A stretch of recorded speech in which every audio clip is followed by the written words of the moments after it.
Bon après-midi, chers frères et sœurs. Soyez les bienvenus sur Anjombolo TV. Comme toujours, c'est un réel plaisir pour moi de venir à vous, afin qu'ensemble nous nous rendions au pied du Seigneur de gloire Jésus-Christ pour partager le pain de vie, la parole de Dieu, la bonne nouvelle de l'élection de la grâce, la bonne nouvelle de la prédestination des élus de Dieu au salut. Je me lasse point de vous enseigner les mêmes choses et comme me dirait l'apôtre Paul, pour vous cela est salutaire. Donc cet après-midi nous parlerons encore d'élection de la grâce, nous parlerons de prédestination des élus de Dieu au salut. En l'occurrence, je me propose au cours de notre conférence de partager avec vous l'ombre d'élection de la grâce à travers les Écritures. De même que le bonheur de l'homme à qui Dieu impute la justice sans les œuvres, mais aussi l'amère déception de l'homme qui recherche la justification dans les œuvres de la loi.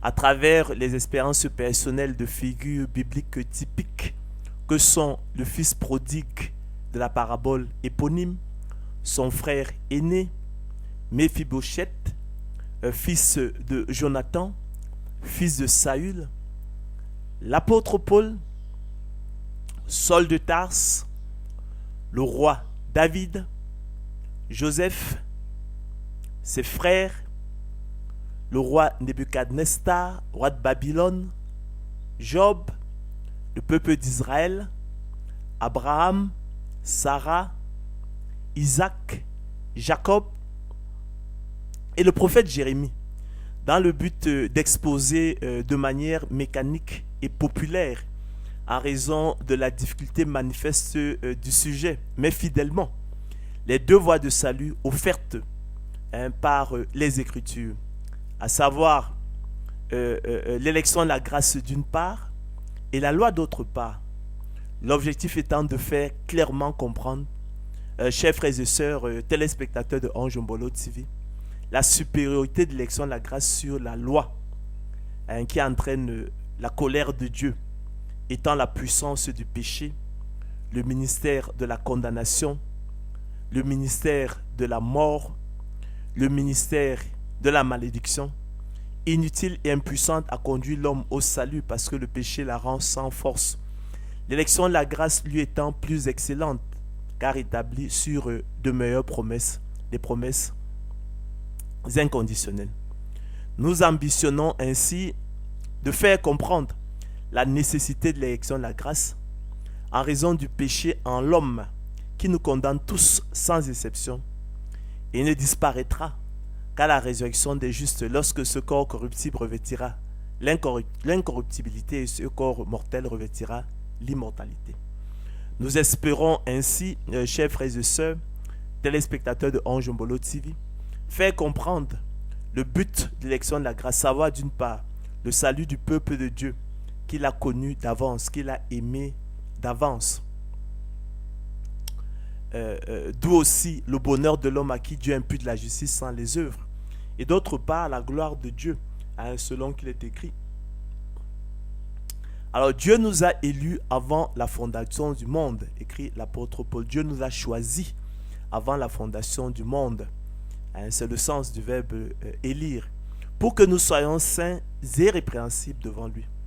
Et non parce que nous l'étions, mais afin que nous le soyons.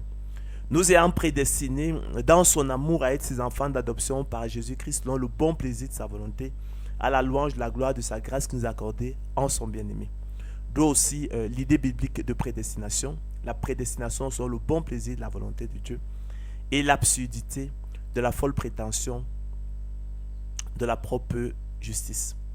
En effet, chers frères et sœurs, téléspectateurs de Anjombolo TV, Moïse définit ainsi la justice qui vient de la loi. L'homme qui mettra ces choses en pratique vivra par elles. Or, que nul ne soit justifié devant Dieu par la loi, cela est évident puisqu'il est dit le juste vivra par la foi.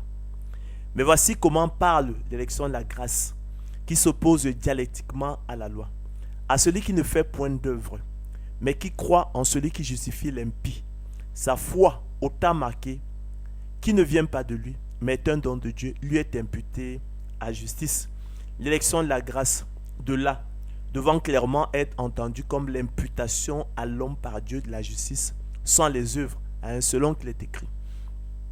De même aussi, explique l'apôtre Paul aux Romains, dans le temps présent, il y a un reste selon l'élection de la grâce.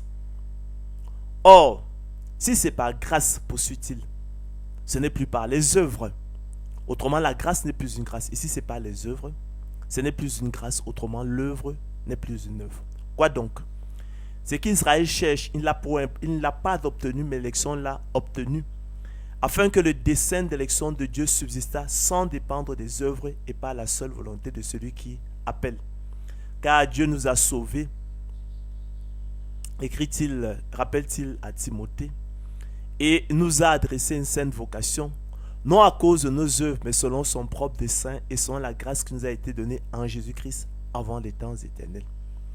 Dieu nous a sauvés, élus de Dieu, écrit-il à Timothée, non à cause des œuvres de justice que nous aurons faites, mais selon sa miséricorde, par la nouvelle naissance opérée par le Saint-Esprit, qu'il a répandu sur nous avec abondance par Jésus-Christ notre Sauveur, afin que, justifiés par sa grâce, déclarés juste par sa grâce, nous devenions en espérance héritiers de la vie éternelle. Cette parole est certaine, dit-il, et je veux que tu affirmes ces choses afin que ceux qui ont cru en Dieu s'appliquent à pratiquer de bonnes œuvres. De même, poursuit-il, David exprime le bonheur de l'homme à qui Dieu impute la justice sans les œuvres. Heureux ceux dont les iniquités sont pardonnées et dont les péchés sont couverts. Heureux l'homme à qui le Seigneur n'impute pas son péché. Or, à celui qui fait une œuvre, le salaire est imputé, non comme une grâce, mais comme une chose due. Et à celui qui ne fait point d'œuvre, mais qui croit en celui qui justifie l'impie, sa foi lui est imputée à justice. Chers frères et sœurs, téléspectateurs de Ange Mbolo TV, il convenait en effet de fermer la bouche une fois pour toutes aux apôtres l'évangile de la gloire de l'homme. Vains discoureurs et séducteurs qui par esprit de dispute sont rebelles à la vérité, obéissent à l'injustice, retiennent injustement la vérité captive, ont changé la vérité de Dieu en mensonge, sa grâce en dissolution, l'illustre de sa gloire qui ne partagera pourtant avec personne, bouleverse l'Église, enseignant pour des gains honteux ce qu'on ne doit pas enseigner, s'attachant à des fables judaïques, à des contes profanes et absurdes, et à des commandements d'hommes qui se détournent de la vérité, faisant profession de connaître Dieu, mais le régnant par leurs œuvres, étant abominables, rebelles et incapables d'aucune bonne œuvre. Apôtre l'évangile de la gloire de l'homme, image de la folle prétention de la propre justice au travers des œuvres de la loi, ces gens-là sont des ennemis acharnés et haineux de l'évangile de la gloire de Christ, manifesté par l'élection de la grâce et la prédestination des élus de Dieu au salut, reflète la bonté de Dieu, mais aussi de l'indignité de l'homme. En effet, chers frères et sœurs, plutôt que de célébrer et de se réjouir de la bonté, de la miséricorde et de l'amour de Dieu manifesté par l'élection de la grâce et la prédestination des élus de Dieu au salut, lesquels imputent à l'homme la justice sans les œuvres, les apôtres de l'évangile de la gloire de l'homme rejettent aveuglement l'élection de la grâce et la prédestination des élus de Dieu au salut, les accusant fallacieusement d'être un horrible décret déshonorant Dieu et le dépeignant sous des traits plus hideux que le diable même.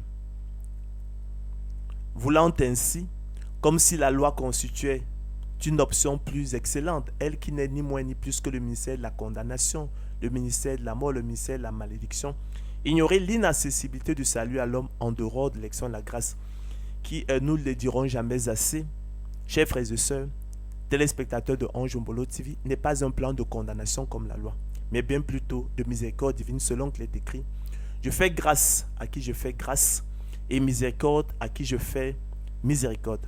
Je ferai miséricorde à qui je fais miséricorde, et j'aurai compassion de qui j'ai compassion. À cet égard, relevons que l'élection de la grâce ne dit aucunement « je condamnerai qui je condamnerai, tant pis », avec le risque bien réel de condamner même l'innocent. Mais il est plutôt écrit « je fais grâce à qui je fais grâce et miséricorde à qui je fais miséricorde ». Exode 33, 19. Ça, ce sont les propos tenus par le Seigneur Jésus-Christ à Moïse. Je ferai miséricorde à qui je fais miséricorde et j'aurai compassion de qui j'ai compassion. Ça, c'est la traduction de l'apôtre, la paraphrase de l'apôtre Paul dans Romains 9, 15. En cela, chers frères et sœurs, l'élection de la grâce est une option plus excellente que la loi qui produit la colère de Dieu et condamne tous les hommes sans exception selon qu'il est écrit. Or, nous savons que tout ce que dit la loi, elle le dit afin que toute bouche soit fermée et que tout le monde soit reconnu coupable devant Dieu.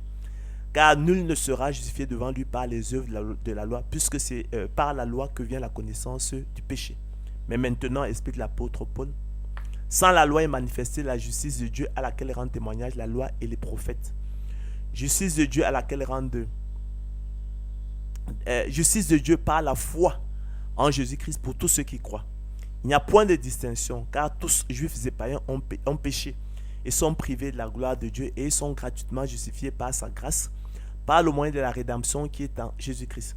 C'est lui que Dieu a destiné par son sang à être pour ceux qui croiraient victimes propitiatoires, afin de montrer sa justice, parce qu'il avait laissé impunis les péchés commis auparavant au temps de sa patience, afin, dit-il, de montrer sa justice dans le temps présent, de manière à être juste, tout en justifiant celui qui a la foi en Jésus. Où donc est le sujet de se glorifier? Il est exclu, répond-il. Par quelle loi?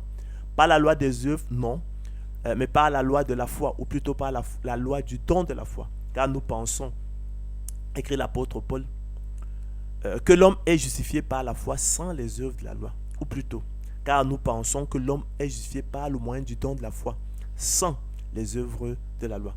C'est pourquoi aussi, écrit-il, les héritiers le sont par la foi pour que ce soit par grâce. Or, à celui qui fait une œuvre, le salaire est imputé, explique-t-il, non comme une grâce, mais comme une chose de Dieu. Et à celui qui ne fait point d'œuvre, mais qui croit en celui qui justifie l'impie, sa foi lui est imputée à justice.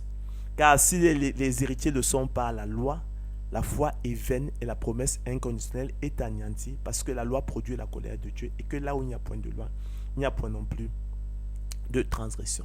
Chers frères et sœurs, téléspectateurs de Anjombolo TV, ayant donc au moyen de l'élection de la grâce et de la prédestination une telle espérance sûre et solide qui procède de la miséricorde divine et constitue donc un acte d'amour en comparaison de la colère de Dieu que produit la loi qui nous condamne tous, inutile et impuissante à conduire l'homme au salut parce que le péché la rend sans force.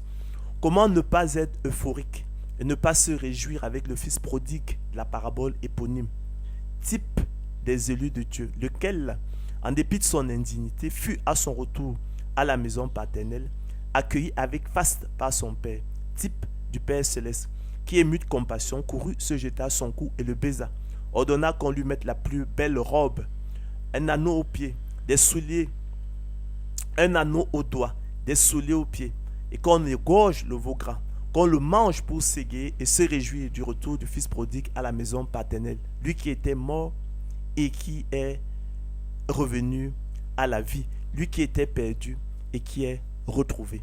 Illustration parfaite du bonheur de l'homme à qui Dieu impute la justice sans les œuvres, selon qu'il est écrit. Jésus dit encore, un homme avait 2 fils.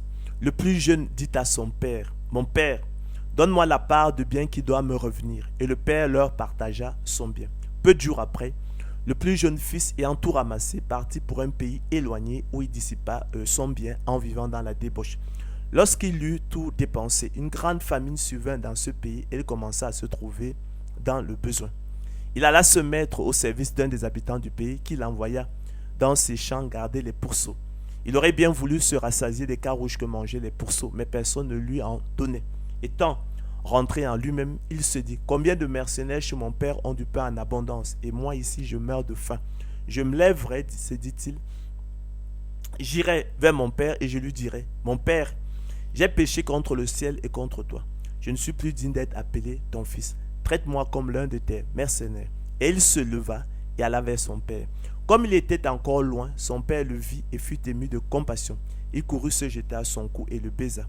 Le fils lui dit, mon père, j'ai péché contre le ciel et contre toi. Je ne suis plus digne d'être appelé ton fils. Mais le père dit à ses serviteurs, apportez vite la plus belle robe et l'en revêtez. Mettez-lui un anneau au doigt et des souliers aux pieds. Amenez le veau gras et tuez-le. Mangeons et réjouissons-nous, car mon fils que voici était mort et il est revenu à la vie. Il était perdu et il est retrouvé. Et ils commencèrent, nous dit le Seigneur Jésus-Christ, à se réjouir.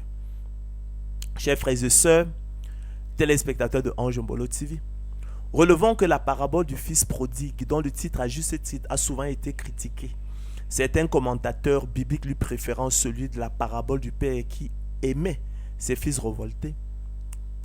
Relevons, chers frères et sœurs, que dans la parabole du fils prodigue, dont le titre à juste titre a souvent été critiqué, certains commentateurs bibliques lui préférant celui de la parabole du père qui aimait ses fils révoltés, l'homme qui avait 2 fils représente naturellement le Père céleste aimant et sauveur du monde dans sa maison. Le fils prodigue, tous ceux qui, comme les élus de Dieu, se découvrent perdus, malades, égarés, misérables pécheurs, indignes et mendiants en conséquence la miséricorde divine sous l'effet du don de la repentance, qui, comme vous le savez, est un don de Dieu. Et le fils aîné, tous ceux qui, comme les pharisiens et les apôtres de l'évangile de la gloire de l'homme, de par leur respectabilité de façade, ignorant de leurs péchés, de leurs maladies, de leur impureté, de leur indignité, de leur misère, de leur aveuglement, de leur cécité, de leurs besoins de repentance, s'abusant eux-mêmes, se considèrent bien portants, juste à leurs propres yeux, ne font aucun cas des autres et refusent la grâce de Dieu. À cet égard, chers frères et sœurs, il apparaît clairement que, de même que le fils prodigue, type des élus de Dieu, à son retour à la maison paternelle, s'est reconnu lui-même indigne d'être appelé fils de son père. De même aussi, les élus de Dieu, au regard de leur vie d'impiété et d'iniquité, sont indignes d'être appelés enfants de Dieu. Et par eux-mêmes n'ont donc aucun mérite dans leur salut, selon qu'il est écrit. Étant rentré en lui-même, il se dit: combien de mercenaires chez mon père ont du pain en abondance, et moi ici je meurs de faim. Je me lèverai, j'irai vers mon père et je lui dirai: mon père, j'ai péché contre le ciel et contre toi. Je ne suis plus digne d'être appelé ton fils. Traite-moi comme l'un de tes mercenaires. Et il se leva et alla vers son père. Comme il était encore loin, son père le vit et fut ému de compassion. Il courut, se jeta à son cou et le baisa. Le fils lui dit: mon père, j'ai péché contre le ciel et contre toi. Je ne suis plus digne d'être appelé ton fils. Hein, c'est de ça qu'il s'agit. Relevons cependant que le bonheur du fils prodigue, type des élus de Dieu, recevant de son Père aimant, type du Père céleste, infiniment au-delà de tout ce qu'il demandait et pensait, lui qui demandait la place de mercenaire et qui reçut celle de fils, lui qui ne fit point d'œuvre, mais crut en celui qui justifie l'impie, s'étant présenté dans sa nudité, couvert de haillons, les pieds nus, méprisables, indigne, misérable, les mains vides, sans œuvre recevable à présenter, contraste avec la colère, la tristesse, la frustration et l'amère déception du fils aîné qui multiplia des œuvres afin que le salaire lui soit imputé, non comme une grâce, mais comme une chose due, selon qu'il est écrit.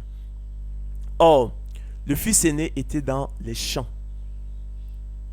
Donc pendant que son frère cadet dissipait le bien de son père, lui il était à l'œuvre, il travaillait.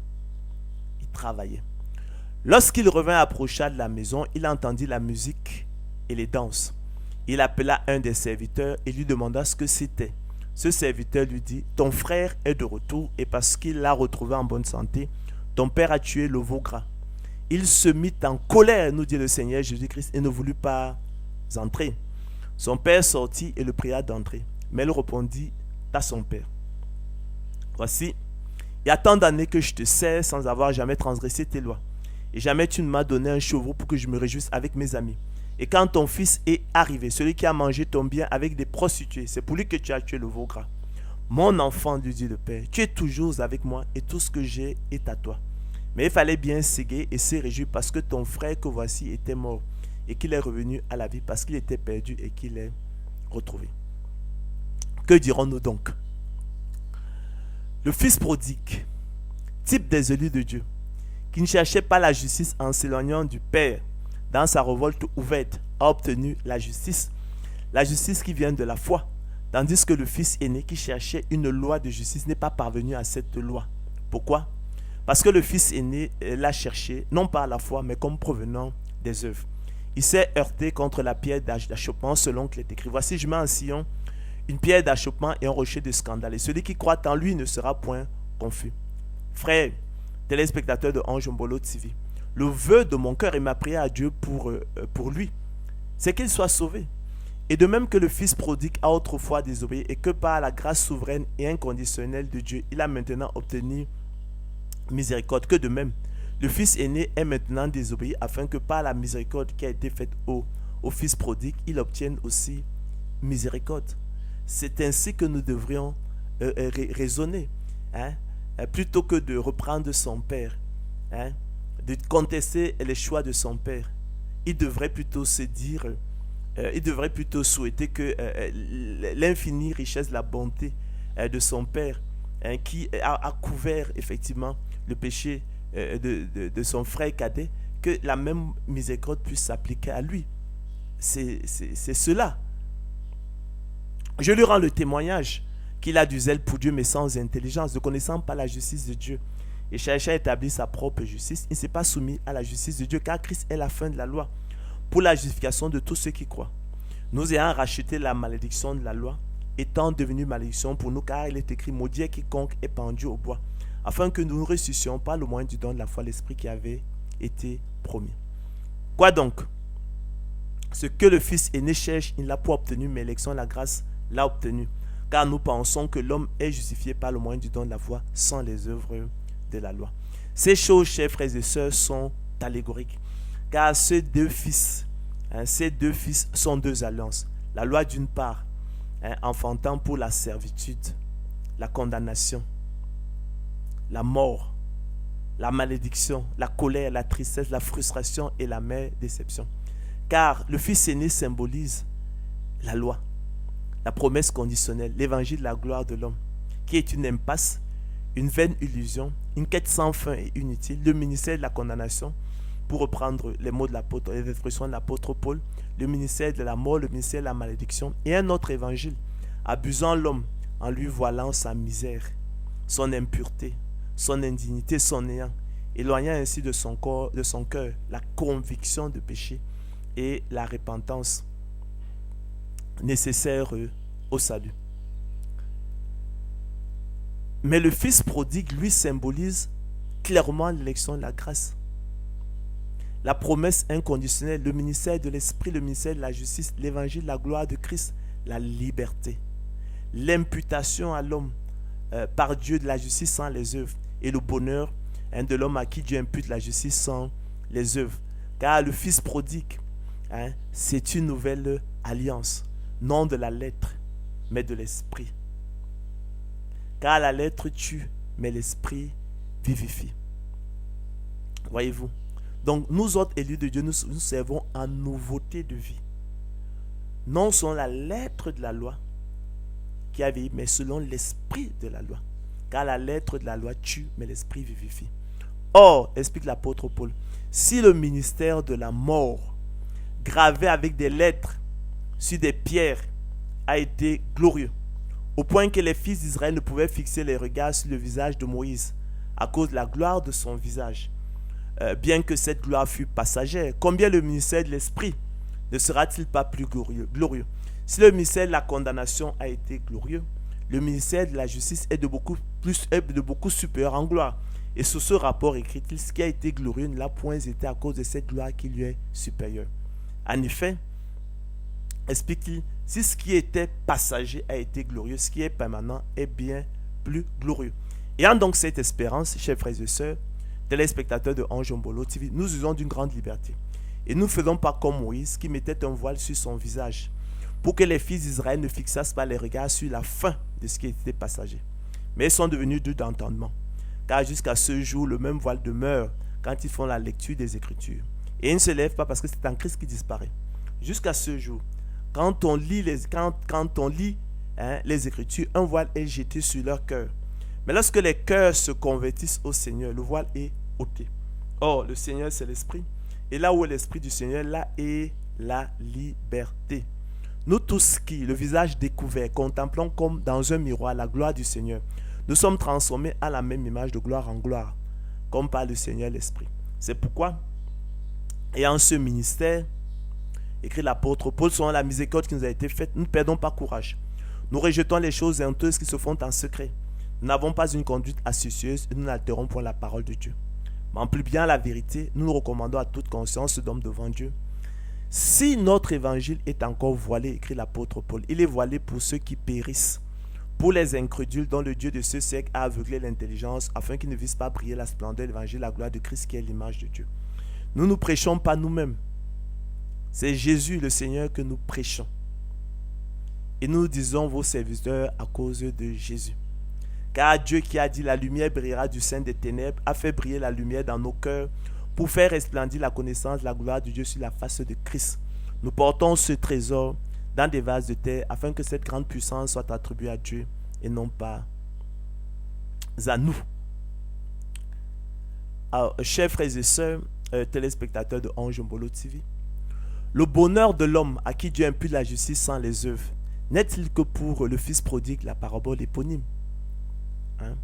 Pour vous, à qui connaissez les Écritures, notamment l'Ancien Testament, ce bonheur n'est-il pas aussi celui de Méphibosheth, fils de Jonathan, fils de Saül, boiteux des 2 pieds, type par excellence des élus de Dieu, et envers qui le roi David, type du Père céleste, usa de la bonté de Dieu, non en raison d'une excellence particulière à Méphibosheth, dont l'handicap physique symbolise, vous l'imaginez, parfaitement, symbolise parfaitement, vous imaginez l'indignité, mais à cause de Jonathan, son père, et ami de David, à un selon qu'il est décrit.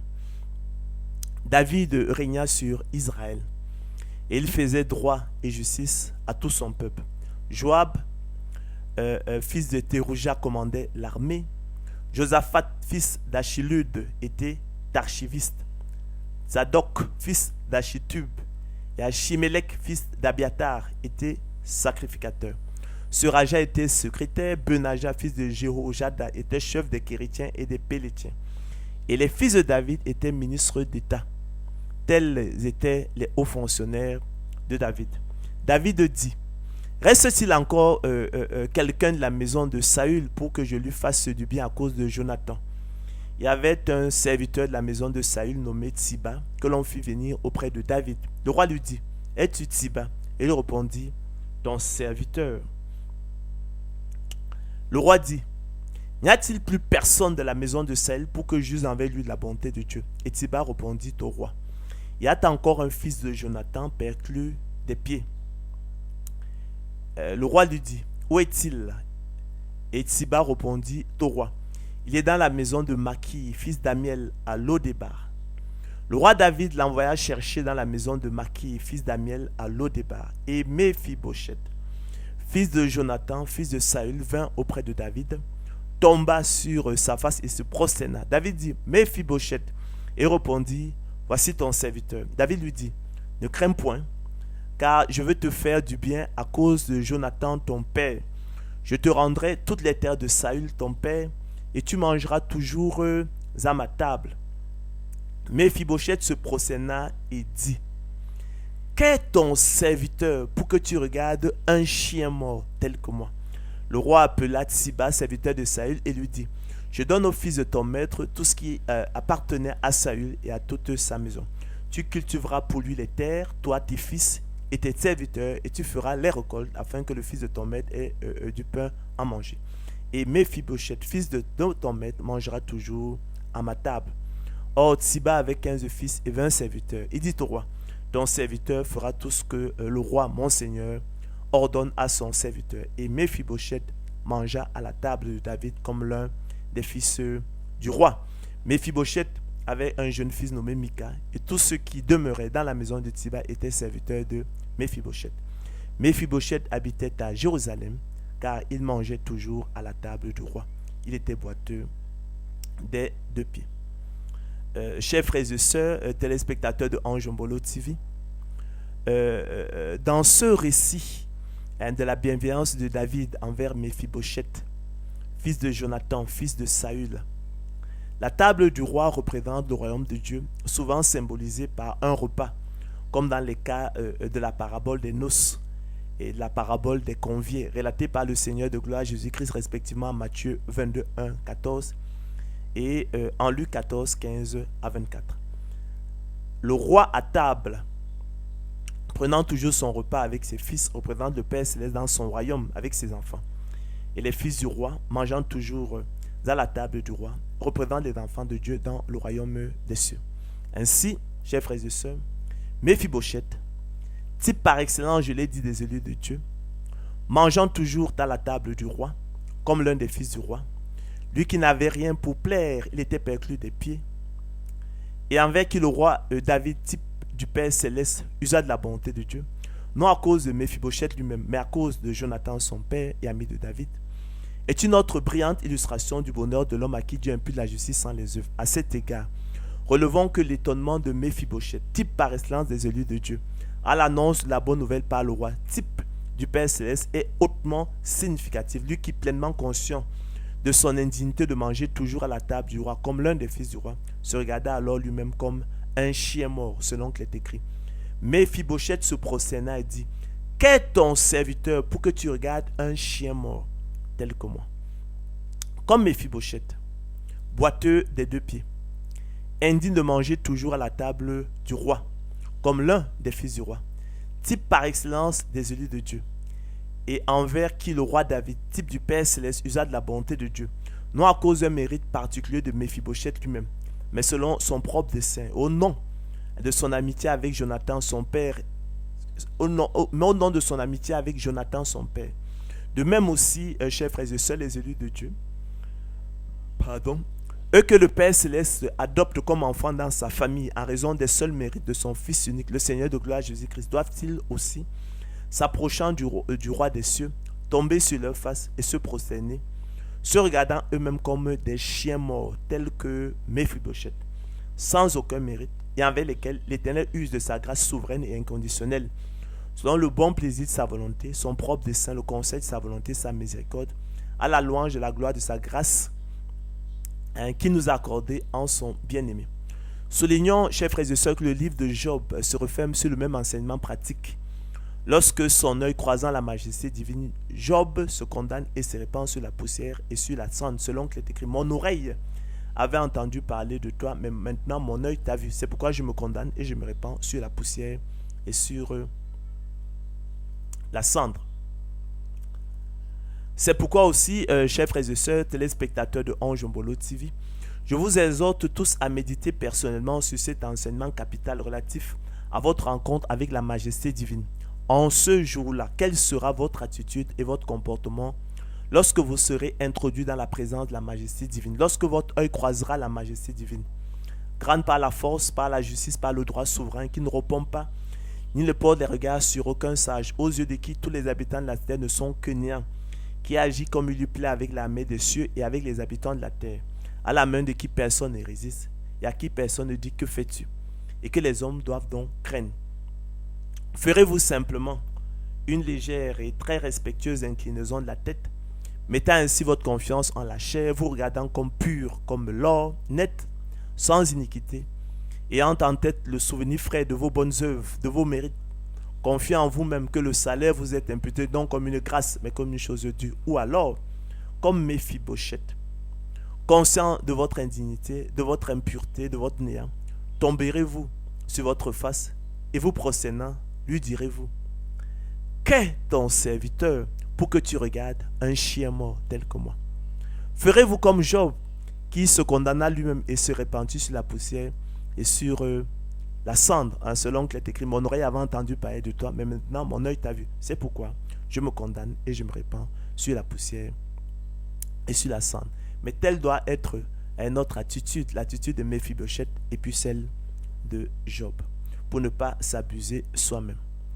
Relevons que Méphibosheth, fils de Jonathan, fils de Saül, type par excellence des élus de Dieu, avait pour seul mérite, si tant est que cela soit un mérite, d'être le fils de Jonathan, son père. Mais chers frères et sœurs, téléspectateurs de Ange Mbolo TV, sérieusement, choisit-on réellement sa famille, sa race, son père, sa mère? Non, vous le savez, il n'est pas au pouvoir de l'homme de choisir son père. Et comme dirait un de vos poètes, Maxime de Forestier, l'homme n'est quelque part, selon le bon plaisir de la volonté de Dieu.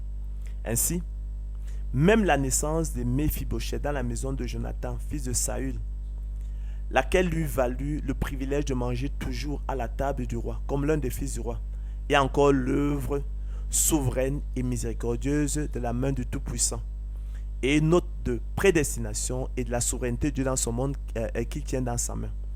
Acclamons, chers frères et sœurs, le Père de notre Seigneur Jésus-Christ pour sa sagesse infiniment variée, selon qu'il est écrit.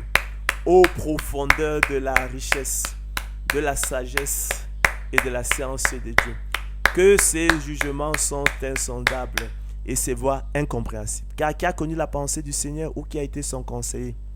Qui lui a donné le premier pour qu'il l'ait à recevoir en retour? C'est de lui, par lui et pour lui que sont toutes choses. À lui la gloire dans tous les siècles. Amen. De même, chers frères et sœurs, téléspectateurs de Anjombolo TV, l'apôtre Paul, type des élus de Dieu, discourant sur son propre parcours spirituel, marqué par sa prédestination et l'allégresse ambiante, exprime également à travers sa propre expérience spirituelle le bonheur de l'homme à qui Dieu impute la justice sans les œuvres, selon qu'il est écrit. Nous sommes là dans Galates 1, 11 à 24. Je vous déclare, frères, que l'évangile qui est annoncé par moi n'est pas de l'homme, car je ne l'ai reçu ni appris d'un homme, mais par une révélation de Jésus-Christ. Vous avez su en effet quelle était autrefois ma conduite dans le judaïsme, comment je persécutais à outrance et ravageais l'église de Dieu, et comment j'étais plus avancé dans le judaïsme que beaucoup de ceux de mon âge et de ma nation, étant animé d'un zèle excessif pour les traditions de mes pères. Mais lorsqu'il plut à celui qui m'avait mis à part dès le sein de ma mère, et qui m'a appelé par sa grâce, de révéler en moi son Fils, afin que je l'annonçasse parmi les païens, aussitôt je ne consultais ni la chair ni le sang, et je montai pointe à Jérusalem vers ceux qui furent apôtres avant moi. Mais je partis pour l'Arabie. Puis je revins encore à Damas. 3 ans plus tard, je montai à Jérusalem pour faire la connaissance de Céphas, et je demeurai 15 jours chez lui. Mais je ne vis aucun autre des apôtres, si ce n'est Jacques, le frère du Seigneur. Dans ce que je vous dis écrit, voici devant Dieu, je ne mens point, écrit l'apôtre Paul. J'allais ensuite dans les contrées de la Syrie et de la Cilicie. Or, j'étais inconnu de visage aux églises de Judée qui sont en Christ seulement. Elles avaient entendu dire, celui qui autrefois nous persécutait annonce maintenant la foi qui s'efforçait alors de détruire. Et elle glorifiait Dieu à mon sujet. De même, chers frères et sœurs, l'apôtre Paul lui-même, conscient de son privilège, de son impureté, de son péché, de son indignité, de la bonté de Dieu à son égard, lui rendait également grâce à un selon qu'il est écrit. Alors, je rends grâce à celui qui m'a fortifié, à Jésus-Christ notre Seigneur, de ce qui m'a jugé fidèle en m'établissant dans le ministère, moi qui étais auparavant un blasphémateur, un persécuteur, un homme violent. Mais j'ai obtenu miséricorde parce que j'agissais par ignorance, dans l'incrédulité, dit-il. Et la grâce de notre Seigneur a surabondé avec la foi et la charité qui est en Jésus-Christ. C'est une parole certaine et entièrement digne d'être reçue, écrit l'apôtre Paul, que Jésus-Christ est venu dans le monde pour sauver les pécheurs dont je suis le premier. Mais j'ai obtenu miséricorde afin que Jésus-Christ fît voir en moi le premier toute sa longanimité, pour que je servisse d'exemple à ceux qui croiraient en lui pour la vie éternelle. Au roi des siècles, immortel, invisible, seul Dieu, soit honneur et gloire au siècle des siècles. Amen. Nous savons en effet, écrit-il aux Romains, que la loi est spirituelle, mais moi, je suis charnel, vendu au péché. Car je ne sais pas ce que je fais, je ne comprends pas ce que je fais. Je ne fais point ce que je veux, et je fais ce que je hais. Or, si je fais ce que je ne veux pas, je connais par là que la loi est bonne. Et maintenant, ce n'est plus moi qui le fais, mais c'est le péché qui habite en moi. Ce qui est bon, je le sais, n'habite pas en moi, c'est-à-dire dans ma chair. J'ai la volonté, mais non le pouvoir de faire le bien. Car la chose est impossible à la volonté parce que le péché la rend sans force. Car je ne fais pas le bien que je veux, je fais le mal que je ne veux pas. Et si je fais ce que je ne veux pas, ce n'est plus moi qui le fais, c'est le péché qui habite en moi. Je trouve donc en moi cette loi. Quand je veux faire le bien, le mal est attaché à moi. Car je prends plaisir à la loi de Dieu selon l'homme intérieur, mais je vois dans mes membres une autre loi qui lutte contre la loi de mon entendement et qui me rend captif de la loi du péché qui est dans mes membres. Misérable que je suis, qui me délivrera du corps de cette mort. Grâce soit rendue à Dieu par Jésus-Christ notre Seigneur. Vous voyez l'apôtre Paul, l'apôtre Paul que je distingue parfaitement de Saul de Tarse, dont l'homme régénéré qui avait une pleine conviction une pleine conviction de son péché. Il se présentait comme le premier des pécheurs, vendu au péché, et il dira misérable que je suis. Ça, c'est les propos d'un homme régénéré. Parce qu'il dit qu'il prend plaisir à la loi de Dieu. Or, vous savez, l'homme animal ne reçoit pas les choses de l'Esprit de Dieu. L'homme animal n'accepte pas les choses de l'Esprit de Dieu. L'homme animal refuse les choses de l'Esprit de Dieu. L'homme animal rejette les choses de l'Esprit de Dieu. Pourquoi? Car elles sont une folie pour lui. Et il ne peut les connaître, il ne peut les aimer. Parce que c'est spirituellement qu'on en juge. Or, lui, il est spirituellement mort. Donc, l'homme animal ne peut pas tenir ce genre de propos. En contraste, chers frères et sœurs, téléspectateurs de Ange Mbolo TV, relevons également que l'abaissement et l'humiliation de Saul de Tarse sur la route de Damas illustrent aussi remarquablement, par contre, l'échec, l'angoisse, l'effroi, la peur, la crainte, la servitude, la violence, la colère, la tristesse, la frustration, la désillusion et l'amère déception que produit la loi. Saul qui, dans son zèle excessif pour le judaïsme et les traditions de ses pères, son ignorance et son incrédulité, mettait sa confiance en la chair, recherchant avec zèle la justification dans les œuvres de la loi. Lui, circoncis, rappelle-t-il le 8e jour de la race d'Israël, de la tribu de Benjamin, hébreu né d'hébreu, quant à la loi pharisien, quant aux zèles persécuteurs de l'Église, irréprochable à l'égard de la justice de la loi, et pour qui ces choses étaient des gains, respirant encore la menace et le meurtre contre les disciples du Seigneur, se rendant à Damas muni de lettres du souverain sacrificateur afin de faire le ménage dans les synagogues et d'amener liés à Jérusalem les partisans de l'élection de la grâce, cette nouvelle doctrine, homme ou femme, et qui fut repris, abaissé, humilié et jeté par terre lors de sa conversion à Christ et à l'élection de la grâce selon qu'il est écrit. Saul, respirant encore la menace et le meurtre contre les disciples du Seigneur, se rendit chez le souverain sacrificateur et lui demanda des lettres pour les synagogues de Damas, afin que s'il trouva des partisans de la nouvelle doctrine, homme ou femme, il les amena liés à Jérusalem.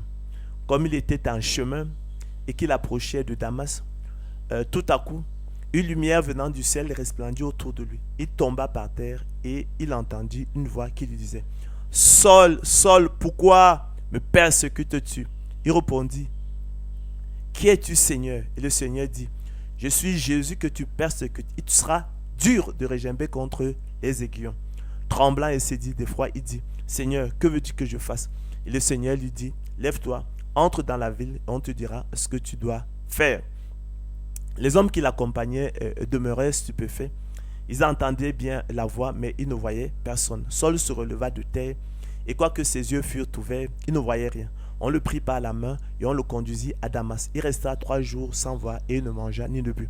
Or, il y avait à Damas un disciple nommé Ananias. Le Seigneur lui dit dans une vision, Ananias, et répondit, me voici, Seigneur. Le Seigneur lui dit, lève-toi, va dans la rue qu'on appelle la droite et cherche dans la maison de Judas un nommé Saul de Tarse, car il prie. Il a vu en vision un homme du nom d'Ananias qui entrait et qui lui imposait les mains, afin qu'il recouvrât la vue. Ananias répondit, Seigneur, j'ai appris de plusieurs personnes tous les maux que cet homme a fait à tes saints dans Jérusalem, et il a ici des pouvoirs de la part des principaux sacrificateurs pour lier tous ceux qui invoquent ton nom. Mais le Seigneur lui dit, va, car cet homme est un instrument que j'ai choisi pour porter mon nom devant les nations, devant les rois et devant les fils d'Israël. Et je lui montrerai tout ce qu'il doit souffrir pour mon nom. Ananias sortit, et lorsqu'il fut arrivé dans la maison, il imposa les mains à Saul en disant, Saul, mon frère, le Seigneur Jésus qui t'est apparu sur le chemin par lequel tu venais, m'a envoyé pour que tu recouvres la vue et que tu sois rempli du Saint-Esprit. Au même instant, il tomba de ses yeux comme des écailles et il recouvra la vue. Il se leva et fut baptisé. Et après qu'il eut pris de la nourriture, les forces lui revinrent. Saul resta quelques jours avec les disciples qui étaient à Damas. Et aussitôt, il prêcha dans les synagogues que Jésus est le Fils de Dieu. Tous ceux qui l'entendaient étaient dans l'étonnement et disaient, n'est-ce pas celui qui persécutait à Jérusalem ceux qui invoquent ce nom? N'est-il pas venu ici pour les amener liés devant les principaux sacrificateurs? Cependant, Saul se fortifiait de plus en plus et confondait les Juifs qui habitaient Damas, démontrant que Jésus est le Christ. Chers frères et sœurs, téléspectateurs de Ange Mbolo TV, ces choses sont allégoriques. Et Saul de Tarse symbolise la loi. la promesse conditionnelle, l'évangile, la gloire de l'homme, le ministère de la condamnation, le ministère de la mort, le ministère de la malédiction et un autre évangile, enfantant pour l'échec, la condamnation, la mort, la malédiction, l'angoisse, l'effroi, la peur, la crainte, la servitude, la violence, la colère, la tristesse, la frustration, la désillusion et la mère déception. Mais l'apôtre Paul, à lui, symbolise l'élection, la grâce, la promesse inconditionnelle, le ministère de l'esprit, le ministère de la justice, l'évangile, la gloire de Christ, la liberté, l'imputation à l'homme par Dieu, la justice sans les œuvres, et le bonheur de l'homme à qui Dieu impute la justice sans les œuvres. De même, chers frères et sœurs, David, type des élus de Dieu, lui qui était né dans l'iniquité et que sa mère avait conçu dans le péché, croulant sous le fardeau pesant de ses iniquités, et qui vit la peine de son péché effacé, exprime demain le bonheur de l'homme à qui Dieu impute la justice sans les œuvres, selon qu'il est écrit. Heureux ceux dont les iniquités sont pardonnées, dont les péchés sont couverts. Heureux l'homme à qui le Seigneur n'impute pas son péché. Car mes iniquités, dit-il, s'élèvent au-dessus de ma tête, comme un lourd fardeau. Elles sont trop pesantes pour moi. Mes plaies sont infectes et purulentes par l'effet de ma folie. Je suis courbé, abattu au dernier point. Tout le jour, je marche dans la tristesse, car un mal brûlant dévore mes entrailles, et il n'y a rien de sain dans ma chair. Je suis sans force, entièrement brisé. Le trouble de mon cœur m'arrache des gémissements, Seigneur. Tous mes désirs sont devant toi, et mes soupirs ne te sont point cachés. Mon cœur est agité, ma force m'abandonne, et la lumière de mes yeux n'est plus même avec moi. Car je reconnais mon iniquité. Je suis dans la crainte à cause de mon péché. N'entre pas en jugement avec moi, n'entre pas en jugement avec mon serviteur, avec ton serviteur, car aucun vivant n'est juste devant toi. Heureux celui à qui la transgression est remise, à qui le péché est pardonné. Heureux l'homme à qui l'Éternel n'impute pas d'iniquité. Tant que je me suis tué, mes os se consumaient. Je gémissais toute la journée, car nuit et jour, ta main s'appesantissait sur moi. Ma vigueur n'était plus que sécheresse comme celle de l'été. Comme celle de l'été. Je t'ai fait connaître mon péché. Je n'ai pas caché mon iniquité. J'ai dit, j'avouerai mes transgressions à l'Éternel, et tu as effacé la peine de mon péché. Poussez des cris de joie, vous tous qui êtes droits de cœur. Ainsi, chers frères et sœurs, téléspectateurs de Ange Mbolo TV, celui qui cache ses transgressions, comme le fils aîné de la parabole du fils prodigue, ne prospère point. Mais celui qui les avoue et qui les délaisse, comme le fils prodigue, obtient miséricorde. Selon qu'il est écrit, si nous disons nous n'avons pas de péché, nous nous séduisons nous-mêmes, comme le fils aîné, la parabole du fils prodigue. Et la vérité n'est point à nous. Si nous confessons nos péchés, comme le fils prodigue, il est fidèle et juste pour nous les pardonner, pour nous purifier de toute iniquité. Si nous n'avons pas de péché, comme le fils aîné de la parabole du fils prodigue, nous le faisons menteur, et sa parole n'est point à nous. Car à la vérité, chers frères et sœurs, téléspectateurs de Ange Mbolo TV, sachez-le, il n'y a point d'homme qui ne pêche. Ainsi, David, type des élus de Dieu, croulant sous le fardeau pesant de ses iniquités, les avouant à l'Éternel en l'implorant de les couvrir et de ne point les lui imputer, conscient de son impureté, de son indignité et de sa condamnation face à un éventuel jugement, et obtenant l'effacement de la peine de ses péchés, est une autre parfaite illustration du bonheur de l'homme à qui Dieu impute la justice sans les œuvres.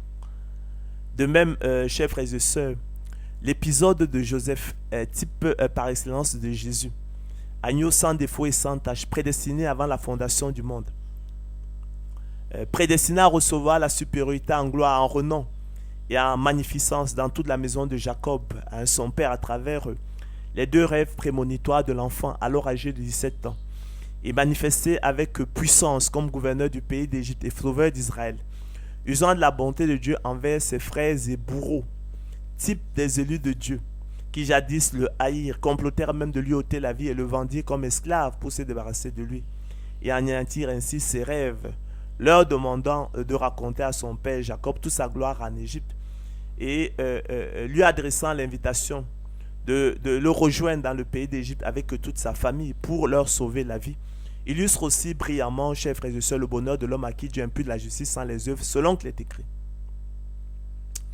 Les patriarches jaloux de Joseph le vendirent pour être emmené en Égypte, comme vous le savez. Mais Dieu fut avec lui et le délivra de toutes ses tribulations. Il lui donna la sagesse et lui fit trouver grâce devant Pharaon, roi d'Égypte, qu'il établit gouverneur d'Égypte et de toute sa maison. Il survint une famille dans tout le pays d'Égypte et dans celui de Canaan. La détresse était grande et nos pères ne trouvaient pas de quoi se nourrir. Jacob apprit qu'il y avait du blé en Égypte et il y envoya nos pères une première fois. Et la seconde fois, Joseph fut reconnu par ses frères. Puis Joseph envoya chercher son père Jacob et toute sa famille, composée de 75 personnes.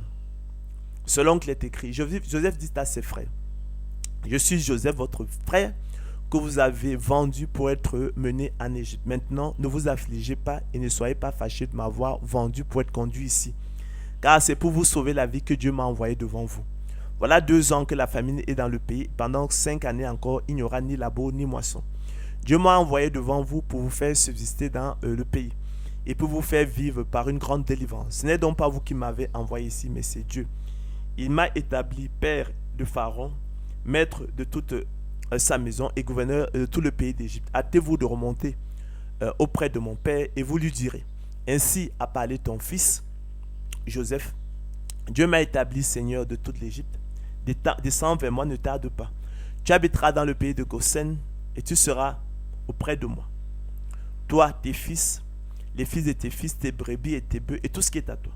Là, je te nourrirai, car il y aura encore 5 années de famine. Et ainsi, tu me payeras par toi, ta maison et tout ce qui est à toi.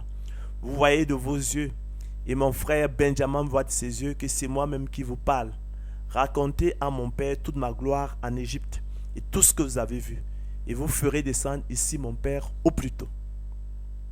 Ainsi, chers frères et sœurs, les frères de Joseph, type des élus de Dieu, descendant en Égypte à l'invitation de Joseph dont ils furent les bourreaux, habitant dans une propriété dans le pays d'Égypte, dans la meilleure partie du pays, dans la contrée de Ramsès, sous la protection de Joseph, leur victime, échappant à une grande détresse causée par une longue famine ravageant tous les pays, ayant ainsi la vie sauve par la bonté de Joseph à leur égard, eux qui autrefois haïrent leur sauveur, type par excellence du Christ, complotèrent de lui ôter la vie et le vendirent comme esclave, est une autre illustration remarquable, chers frères et sœurs, du bonheur de l'homme à qui Dieu impute la justice sans les œuvres.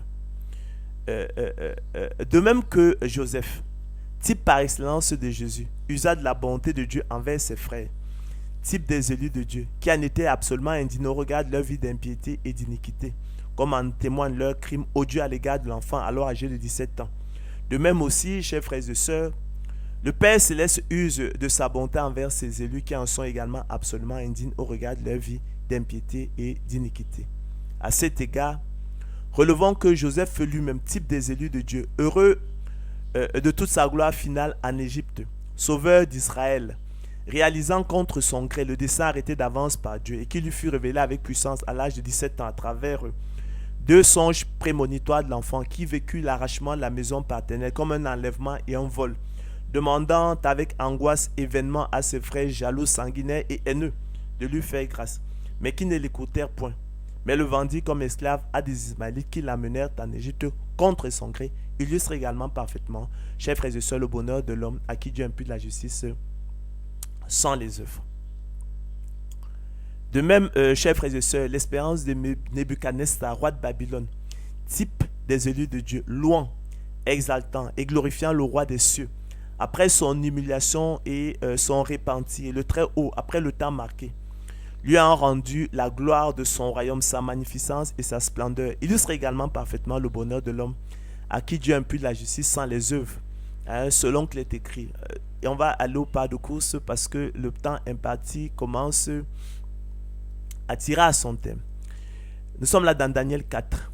Nebuchadnezzar, roi à tous les peuples, aux nations, aux hommes de toute langue qui habitent sur toute la terre, que la paix vous soit donnée avec abondance. Il m'a semblé bon de faire connaître les signes et les prodiges que le Dieu suprême a opérés à mon égard. Que ces signes sont grands, que ces prodiges sont puissants. Son règne était un règne éternel et sa domination subsiste de génération en génération. Moi, Nebuchadnezzar, je vivais tranquille dans ma maison et heureux dans mon palais. Chers frères et sœurs, téléspectateurs de Anjombolo TV, comme le roi Nebuchadnezzar se promenait dans le palais royal à Babylone, le roi prit la parole et dit: n'est-ce pas ici Babylone la grande que j'ai bâtie comme résidence royale par la puissance de ma force et pour la gloire de ma magnificence? La parole était encore dans la bouche du roi qu'une voix descendit du ciel. Apprends, roi Nebuchadnezzar, qu'on va t'enlever le royaume. On te cherchera du milieu des hommes, tu auras ta demeure avec les bêtes des champs. On te donnera comme au bœuf de l'herbe à manger, et 7 ans passeront sur toi jusqu'à ce que tu saches que le Très-Haut domine sur le règne des hommes, qu'il le donne à qui il lui plaît, et qu'il y élève le plus vil des hommes. Au même instant, chers frères et sœurs, la parole s'accomplit sur Nebuchadnezzar. Il fut chassé du milieu des hommes, il mangea de l'herbe comme des bœufs, son corps fut trempé de la rosée du ciel, jusqu'à ce que ses cheveux crussent comme les plumes des aigles et ses ongles comme ceux des oiseaux. Après le temps marqué, moi, Nebuchadnezzar, je levai les yeux vers le ciel, et la raison me revint. J'ai béni le Très-Haut, j'ai loué et glorifié celui qui vit éternellement, celui dont la domination est de domination éternelle, et dont les règnes subsistent de génération en génération. Tous les habitants de la terre ne sont à ses yeux que néant. Il agit comme il lui plaît avec l'armée des cieux et avec les habitants de la terre, et il n'y a personne qui résiste à sa main et qui lui dise: que fais-tu? En ce temps, la raison me revint, et la gloire de mon royaume, ma magnificence et ma splendeur me furent rendues. Mes conseillers et mes grands me redemandèrent. Je fus rétabli dans mon royaume, et ma puissance ne fit que s'accroître. Maintenant, moi, Nebuchadnezzar, je loue, j'exalte, je glorifie le roi des cieux, dont toutes les œuvres sont vraies et les voies justes, et qui peut abaisser ceux qui marchent avec orgueil. Ainsi, chers frères et sœurs téléspectateurs de Anjombolo TV, le roi Nebuchadnezzar, type des élus de Dieu, louant, exaltant et glorifiant le roi des cieux, dont toutes les œuvres sont vraies et les voies justes, et qui peut abaisser ceux qui marchent avec orgueil, rétabli par le Très-Haut, dans son royaume auquel l'Éternel ne fit que donner de l'accroissement à la puissance, la gloire, la splendeur, la magnificence, reconnaissant qu'il devait tout, non à la puissance de sa force, mais à la bonté de Dieu qui domine sur le règne des hommes, le donne à qui il lui plaît, et y élevant le plus vite des hommes, illustre donc également le bonheur de l'homme à qui Dieu impute la justice sans les œuvres. En contraste, relevons aussi que l'abaissement et l'humiliation temporaire de Nebuchadnezzar pendant 7 ans illustre également parfaitement par contre la tristesse, la désillusion et la mère déception que produit la loi. Le roi Nebuchadnezzar qui alors, dans son orgueil, attribuait ses succès à la puissance de sa force et non à la gloire de Dieu. De même, chers frères et sœurs, l'expérience de Job, type des élus de Dieu, homme intègre et droit, vous le savez, craignait Dieu et se détournait du mal, se condamnant et se repentant sur la poussière et sur la cendre lorsque son œil vit Dieu. De sa folie d'obscurcir les desseins de Dieu en parlant sans les comprendre, de merveilles qui le dépassent et qui ne conçoit pas, et qui fut alors rétabli dans son premier état, après son humiliation et son repentir. L'Éternel lui accordant même le double de ce qu'il possédait, illustre également le bonheur de l'homme à qui Dieu impute la justice sans les œuvres, selon qu'il est écrit. Nous sommes là dans Job 42. Job rebondit à l'Éternel et dit: je reconnais que tu peux tout et que rien ne t'oppose à tes pensées. Quel est celui qui a la folie d'obscurcir mes desseins? Oui, j'ai parlé sans les comprendre, de merveilles qui me dépassent et que je ne conçois pas. Écoute-moi et je parlerai, je t'interrogerai, tu m'instruiras. Mon oreille avait entendu parler de toi, mais maintenant mon œil t'a vu. C'est pourquoi je me condamne et je me répands sur la poussière et sur la cendre. Après que l'Éternel eut adressé ces paroles à Job, il eut égard à Job. L'Éternel rétablit Job dans son premier état et l'Éternel lui accorda le double de tout ce qu'il avait possédé. Les frères, les sœurs et les anciens amis de Job vinrent tous le visiter et ils mangèrent avec lui dans sa maison. Ils le plaignirent et le consolèrent de tous les malheurs que l'Éternel avait fait venir sur lui. Et chacun lui donna un késita et un anneau d'or. Pendant ces dernières années, chers frères et sœurs, téléspectateurs de Anjombolo TV, Job reçut l'Éternel plus de bénédictions qu'il en avait reçues dans les premières. Il posséda 14 000 brebis, 6 000 chameaux, 1000 paires de bœufs et 1000 ânesses. Il eut 7 fils et 3 filles. Il donna à la première le nom de Gémina. J'ignore la signification de ce nom. Peut-être le bonheur de l'homme à qui Dieu impute la justice sans les œuvres. À la seconde, celui de Ketsa. J'ignore également la signification de ce nom. Hein. Peut-être l'imputation à l'homme par Dieu, la justice sans les œuvres. Et à la troisième, celui de Keren Apuk. J'ignore également la signification de ce nom. On ne doit pas être très loin de cela. Il y avait dans tout le pays d'aussi belles femmes que les filles de Job. Leur père leur accorda une part d'héritage parmi leurs frères. Job vécut après cela 140 ans. Et il vit ses fils et les fils de ses fils jusqu'à la 4e génération. Et Job mourut âgé et rassasié de jours. Ainsi, chers frères et sœurs, téléspectateurs de Ange Mbolo TV, le rétablissement de Job, type des élus de Dieu, dans son premier état, après son humiliation et son repentir, l'Éternel lui accordant même le double de tout ce qu'il avait possédé. Lui qui précédemment, jusqu'à son dernier soupir, voulait défendre son innocence et sa propre justice, reconnaissant à présent son indignité, son impureté et son lien face à la majesté divine, illustre donc également le bonheur de l'homme à qui Dieu impute la justice sans les œuvres.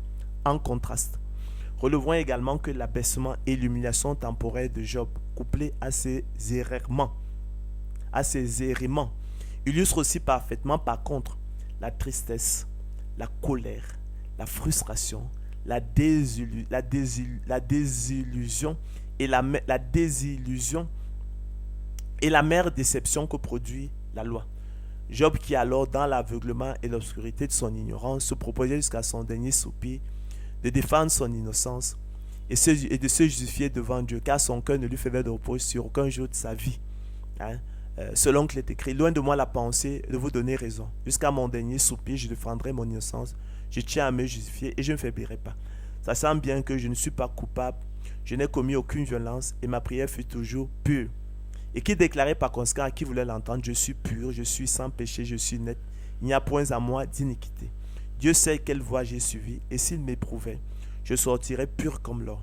Mon pied s'est attaché à ses pas, j'ai gardé sa voie, je ne m'en suis point détourné, je n'ai pas abandonné les commandements de ses lèvres, j'ai fait plier ma volonté aux paroles de sa bouche, et qui fut repris, abaissé, humilié, pour sa propre justice et sa présomption. Dans son ignorance, il n'avait pas cette conviction de péché, hein, que l'on retrouva par exemple chez le fils prodigue, hein, et qui est nécessaire effectivement au salut. Alors, de même, chers frères et sœurs, dans son épître aux Romains, l'apôtre Paul, en soulignant que Dieu, qui ne se répand pas de ses dons et de ses apôtres, n'a point rejeté son peuple qu'il a connu d'avance, et qu'ainsi tout Israël, aujourd'hui ennemi de l'évangile, sera néanmoins sauvé à cause de leur Père, exprime de même le privilège et le bonheur de l'homme à qui Dieu impute la justice sans les œuvres, selon qu'il est écrit. Je dis donc, Dieu a-t-il rejeté son peuple? Loin de là, car moi aussi je suis israélite, la postérité d'Abraham, de la tribu de Benjamin.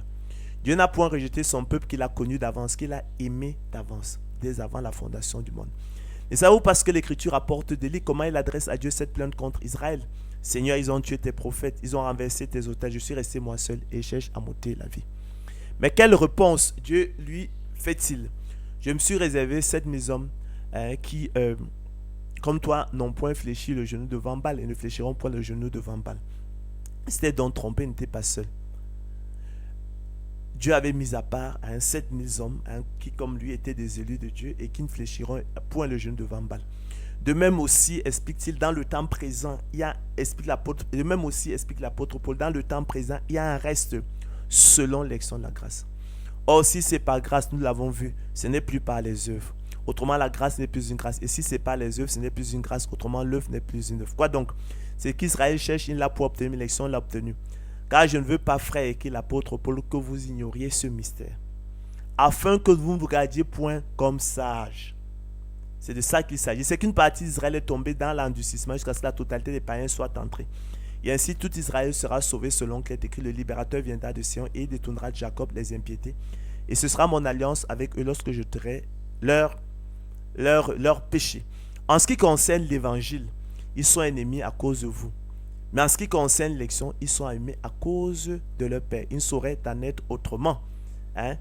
Eux qui sont ennemis de l'évangile, ils sauraient être aimés à cause d'eux-mêmes. Car Dieu ne se répand pas de ses dons et de son appel. De même que vous avez autrefois désobéi à Dieu et que par leur désobéissance, vous avez maintenant obtenu miséricorde, de même, ils ont maintenant désobéi afin que par la miséricorde qui vous a été faite, ils obtiennent aussi miséricorde. Ça, c'est ce que le fils aîné, la parabole du fils prodigue, n'avait pas compris.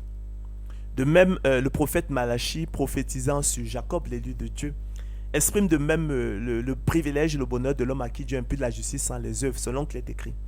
Oracle, parole de l'Éternel à Israël par Malachie. Je vous ai aimé, dit l'Éternel. Vous dites, en quoi nous as-tu aimé? Ésaü n'est-il pas frère de Jacob, dit l'Éternel?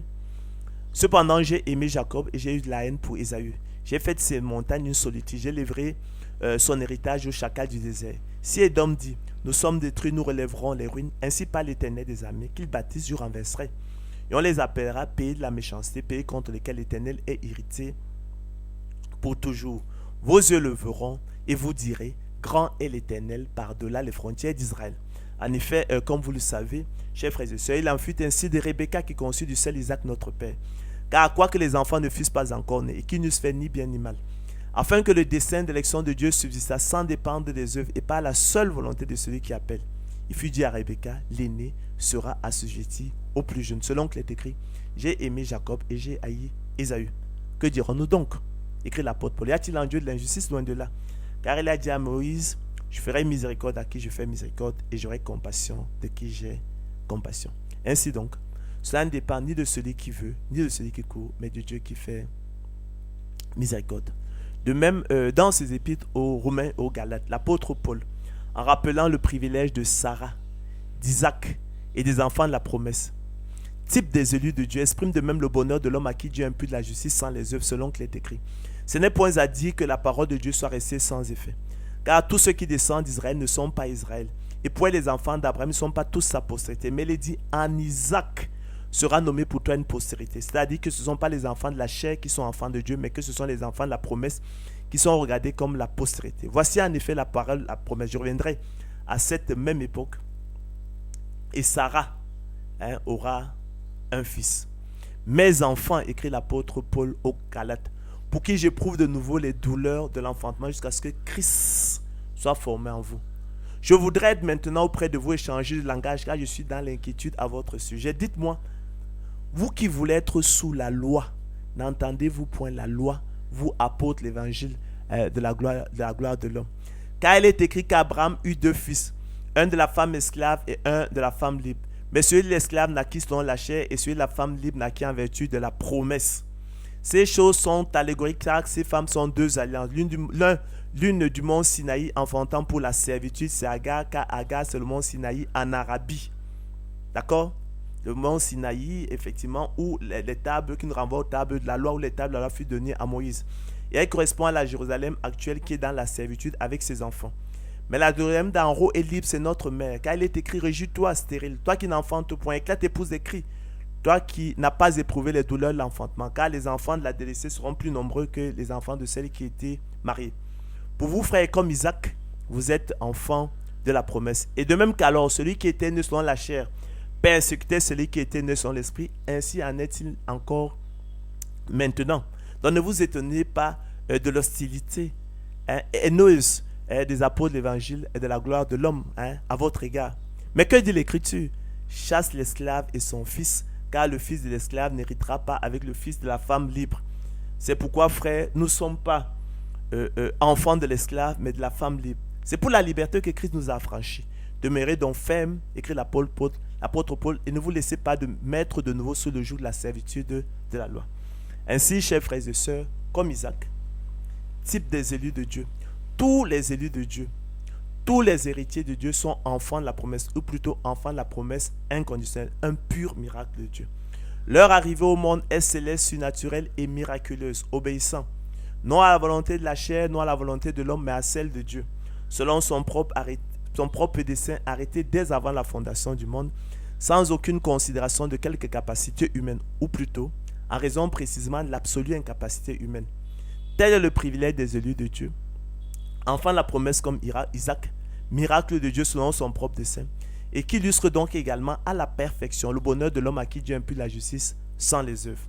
En effet, chers frères et sœurs, un examen minutieux des circonstances spécifiques qui entourent la naissance d'Isaac et de la parole, la promesse révèle que tandis qu'Ismaël apparaît très clairement être l'ouvrage de ses parents seuls, de même aussi Isaac est très clairement l'ouvrage de l'Éternel seul, sans le secours d'aucune main, en vertu exclusivement de la parole, la promesse, laquelle n'est assortie d'aucune condition, est irrésistible et n'obéit qu'à son propre dessein. En effet, chers frères et sœurs, faut-il le rappeler, il n'a rien été demandé ni exigé à Abraham, ni à Sarah, encore moins à Isaac, lesquels ont démontré pour les premiers, c'est-à-dire le couple Abraham et Sarah, leur impuissance à donner naissance à un enfant. Quant à Isaac, n'étant pas encore né, il est évident qu'il ne lui fut rien exigé ni demandé non plus. Pas plus que Dieu, en raison de l'hypothétique naissance d'Isaac, c'est-à-dire impossible et inenvisageable, ne vit rien à l'avance de particulier en lui qui pût déterminer son choix et le rejet de son frère aîné Ismaël. L'hypothèse de son existence n'étant même pas envisageable. En effet, chers frères et sœurs, l'hypothèse même de la naissance et partant de l'existence d'Isaac n'étant pas envisageable, de fait, cela lui ôte tout mérite par rapport à son frère aîné Ismaël, lequel présentait au contraire l'avantage capital et décisif d'exister. Comme dans un concours ou un scrutin électoral, c'est bien et bien ce dernier Ismaël, en sa qualité de fils unique et par conséquent seul partant, faute de concurrents dans la maison d'Abraham son père qui logiquement aurait dû être élu. Mais ce serait vouloir ignorer que, comme Isaac, les élus de Dieu sont nés non du sang, ni de la volonté de la chair, ni de la volonté de l'homme, mais de Dieu. Selon qu'il est écrit, pour vous frères comme Isaac, vous êtes enfants de la promesse, en vertu de leur élection divine et de leur prédestination au salut dès avant la fondation du monde.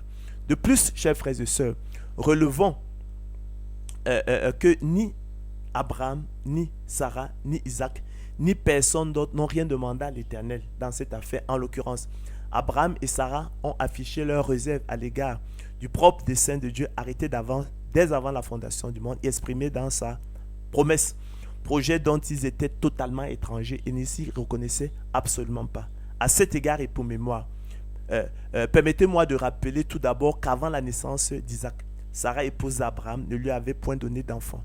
Elle était stérile et âgée de 90 ans. Abraham et Sarah étaient vieux, avancés en âge, et parce que Sarah ne pouvait plus espérer avoir des enfants, alors en ultime recours, elle dit à Abraham, « Voici l'Éternel m'a rendu stérile, viens je te prie vers ma servante, peut-être aurai-je par elle des enfants. » Abraham écouta la voix de Sarai, alors Sarai, femme d'Abraham, prit Agar l'Égyptienne, sa servante, et la donna pour femme à Abraham son mari. Il alla vers Agar et elle devint enceinte. Agar enfanta un fils à Abraham, et Abraham donna le nom d'Ismaël au fils qu'Agar lui enfanta. Abraham était âgé de 86 ans lorsqu'Agar enfanta Ismaël à Abraham. C'est dit qu'humainement parlant, vous le comprenez, Sarah n'était pas en état de faire d'enfant à son mari. Cette vérité transparaît du reste explicitement dans ses propres propos quand, dans l'entrée de la tente, écoutant la promesse de l'Éternel à Abraham au sujet d'Isaac, elle rit en elle-même en disant, maintenant que je surveille, aurai-je encore des désirs? Mon Seigneur aussi est vieux. L'Éternel dit à Abraham, pourquoi donc Sarah a-t-elle ri en disant, est-ce que vraiment j'aurai un enfant? Moi qui surveille, y a-t-il rien qui soit étonnant de la part de l'Éternel? Au temps fixé, je reviendrai vers toi et à cette même époque, Sarah aura un fils. Sarah mentit en effet en disant, je n'ai pas ri, car elle eut peur. Mais il dit, au contraire, tu as ri.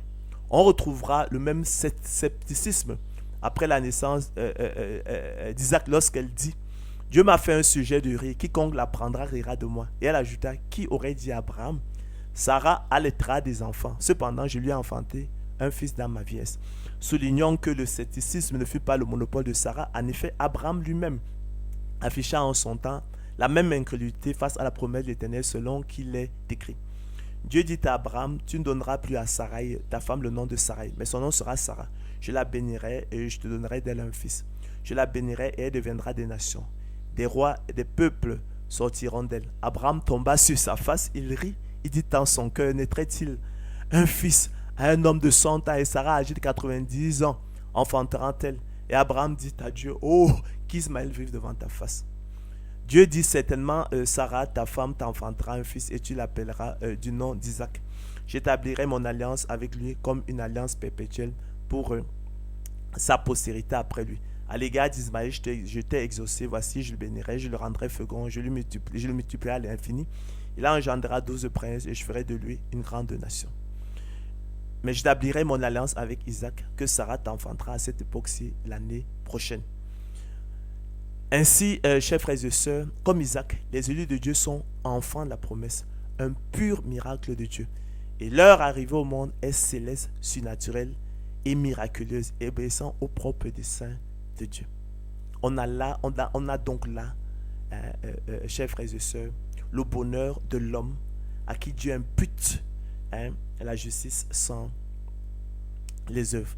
L'élection de la grâce est une alliance plus excellente, établie sur de meilleures promesses, des promesses inconditionnelles, avec le Dieu qui justifie l'impie, non plus le juste, mais qui justifie l'impie, entendu que nul n'est juste. Sans élection de la grâce, personne ne serait sauvé. De même, chers frères et sœurs, téléspectateurs de Ange Mbolo TV, dans son épître aux Galates, l'apôtre Paul inquiète l'inconstance des Galates qui est entraînée par de faux docteurs, les apôtres de l'évangile de la gloire de l'homme, s'éloignaient du pur évangile, l'élection de la grâce, en leur rappelant la bonne nouvelle annoncée d'avance à Abraham de la justification des païens par le moyen du don de la foi, exprime également le bonheur de l'homme à qui Dieu impute la justice sans les œuvres, selon qu'il est écrit. Ô Galates, dépourvus de sens, qui vous a façonné, vous aux yeux de qui Jésus-Christ a été peint comme crucifié. Voici seulement ce que je veux apprendre de vous. Est-ce par les œuvres de la loi que vous avez reçu l'esprit, que vous êtes nés de nouveau, ou par la prédication de la foi? Êtes-vous tellement dépourvus de sens? Après d'avoir commencé par l'esprit, voulez-vous maintenant finir par la chair? Avez-vous tant souffert en vain?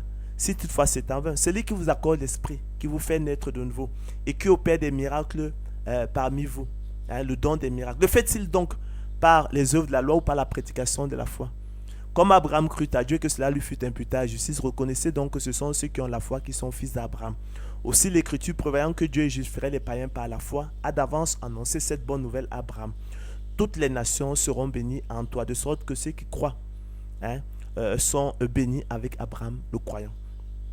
Et que dirais-je encore, chers frères et sœurs, téléspectateurs de Ange Mbolo TV, car le temps me manquerait pour parler en détail de Jérémie, un type des élus de Dieu prédestinés avant la fondation du monde, et qui illustre aussi brillamment le bonheur de l'homme à qui Dieu impute la justice sans les œuvres. Selon qu'il est écrit, la parole de l'Éternel me fut adressée en ces mots. Avant que je t'eusse formé dans le ventre de ta mère, je te connaissais, je t'aimais. Et avant que tu fusses sorti de son sein, je t'avais consacré, je t'avais établi prophète des nations. Je répondis, ah Seigneur éternel, voici, je ne sais point parler, car je suis un enfant.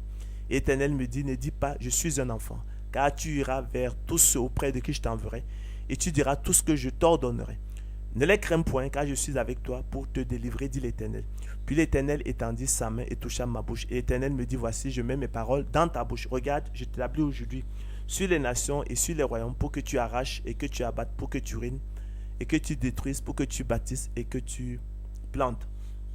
Chers frères et sœurs, téléspectateurs de Ange Mbolo TV, nous donc aussi, puisque nous sommes environnés d'une si grande nuée de témoins qui tous unanimement expriment le bonheur de l'homme à qui Dieu impute la justice sans les œuvres, mais aussi la mère déception de l'homme qui recherche la justification dans les œuvres de la loi.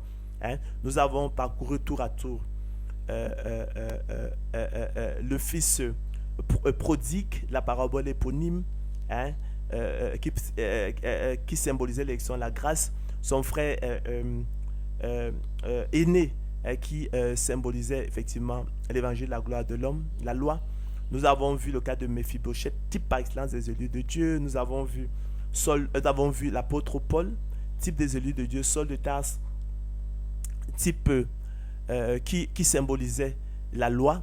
Nous avons vu Joseph, nous avons vu ses frères, nous avons vu Isaac, les fils de la promesse. Rejetons donc, chers frères et sœurs, l'évangile de la gloire de l'homme qui est une impasse, une vaine illusion, une quête sans fin et inutile, le mystère de la condamnation, le mystère de la mort, le mystère de la malédiction et un autre évangile, abusant l'homme en lui voilant sa misère, son impureté, son indignité, son néant, éloignant ainsi de son cœur la conviction de péché et la repentance nécessaire, chers frères et sœurs, au salut. En conséquence, chers frères et sœurs, Ne vous laissez pas entraîner par des doctrines diverses et étrangères. L'évangile de la gloire de l'homme. Car il est bon que le cœur soit affermi par la grâce, l'élection de la grâce. Hein? L'imputation à l'homme par Dieu de la justice sans les œuvres.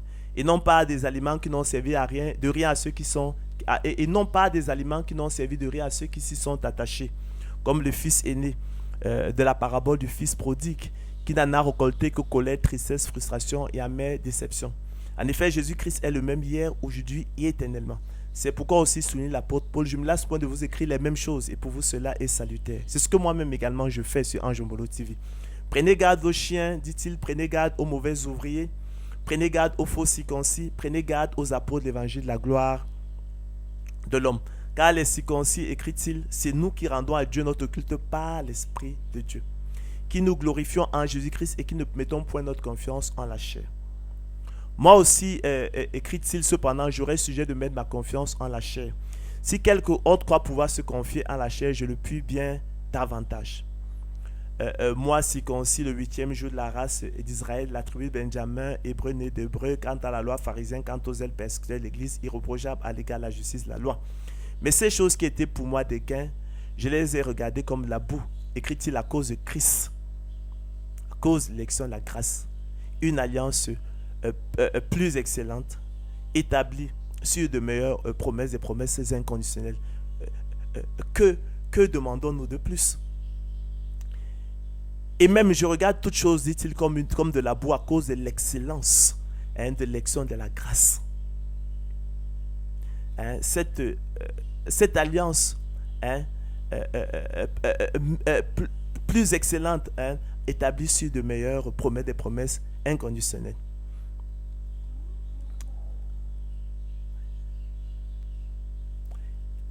Et je regarde toutes choses comme de la boue afin de gagner Christ et d'être trouvé en lui, non avec ma justice, celle qui vient de la loi, mais avec celle qui s'obtient par la foi en Christ, la justice qui vient de Dieu par la foi, ou plutôt la justice qui vient de Dieu par le moyen du don de la foi. En effet, explique-t-il, si la première alliance avait été sans défaut, si la loi avait été sans défaut, il n'aurait pas été question de la remplacer par une seconde. Car c'est avec l'expression d'un blâme que le Seigneur dit à Israël, voici les jours viennent, dit le Seigneur, où je ferai avec la maison d'Israël, avec la maison de Juda, une alliance nouvelle. Non comme l'alliance que j'ai traitée avec leur père, le jour où je les saisis par la main pour les faire sortir du pays d'Égypte. Il parle de la loi. Car ils n'ont pas persévéré dans mon alliance, et moi aussi je ne me suis pas soucié de dire le Seigneur. Mais voici l'alliance que je ferai avec la maison d'Israël après ces jours-là, dit le Seigneur. Je mettrai mes lois dans leur esprit. Je les écrirai dans leur cœur et je serai leur Dieu et ils seront mon peuple. Aucun n'enseignera plus son concitoyen, ni aucun son frère en disant connais le Seigneur, car tous me connaîtront. Depuis le plus petit jusqu'au plus grand d'entre eux, parce que je pardonnerai leur iniquité et que je me souviendrai plus de leurs péchés. Vous entendez ça? C'est ça qu'on appelle l'imputation à l'homme par Dieu de la justice sans les œuvres. Donc, élection de la grâce comme imputation à l'homme par Dieu de la justice sans les œuvres. D'accord? En disant une alliance nouvelle, il a déclaré la première ancienne. Or, ce qui est ancien, ce qui a veillé près de disparaître. C'est ce que le Saint-Esprit nous atteste aussi. Car après avoir dit, voici l'alliance que je ferai avec eux après ces jours-là, dit le Seigneur, je mettrai mes lois dans leur cœur et je les écrirai dans leur esprit. Il ajoute, et je ne me souviendrai plus de leurs péchés ni de leurs iniquités. C'est de ça qu'il s'agit. Or, là où il y a pardon des péchés, il n'y a plus d'offrande pour le péché, il n'y a plus de condamnation pour le péché n'est plus imputé. Alors s'accomplira, dit l'apôtre Paul, la parole qui est écrite. La mort a été engloutie dans la victoire. Ô mort, où est ta victoire? Ô mort, où est ton aiguillon? L'aiguillon de la mort, rappelle-t-il, c'est le péché. Et la puissance du péché, c'est la loi. Or, le péché n'est pas imputé quand il n'y a point de loi. Car sans loi, le péché est mort. Car là où il n'y a point de loi, il n'y a point non plus de transgression, il n'y a point non plus de condamnation. Et c'est bien le cas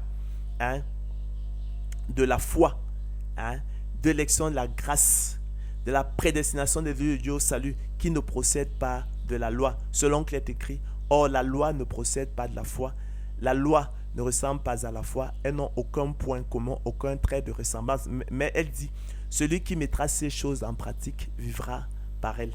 Elle impute le salaire, elle impute le salaire comme une chose, elle impute à l'homme le salaire comme une chose due. Alors que l'élection de la grâce, elle justifie l'impie.